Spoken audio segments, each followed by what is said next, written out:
تحليل الميكروب السبحي أو ASOT أو أنتي ستريبسولايسين أو تتر، تحليل بقت استخداماته محدودة جدا في الزمن المعاصر اللي احنا عايشين فيه.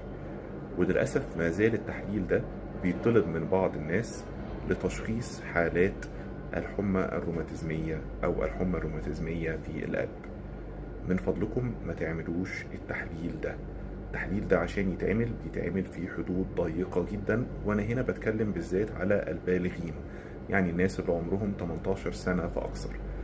الحمى الروماتيزمية ده مرض بتاع الطفولة، المرض بيحصل أكتر من سن 5 سنين ل 15 سنة، فمن النادر جدا إن يحصل لحد بعد السن ده، ومن النادر جدا إن يحصل نشاط بالحمى الروماتيزمية في الكبر.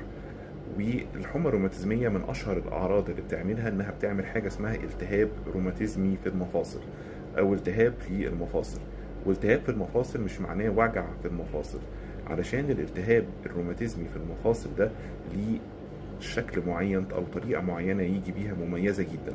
منها إن يحصل إيه؟ إن أنا يحصل في واحد من المفاصل الكبيرة زي الركبة أو الكوع إنه يورم ويسخن ويحمر ويوجع، وما نعرفش نستخدمه او ما نعرفش ندوس على رجلينا.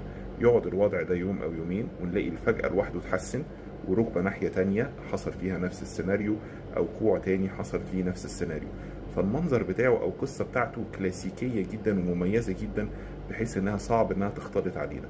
فمش اي حد يحصل له وجع في ركبه ويعمل التحليل ده ويلاقيه مرتفع يقول ان عنده حمى روماتيزمية في القلب، وبالتالي يتوصف له حقن البنسلين طويلة المفعول. ده تصرف مش سليم، ومن فضلكم نرجع لأطباء متخصصين في القلب في الموضوع ده، ونتمنى لكم دوام الصحة والعافية.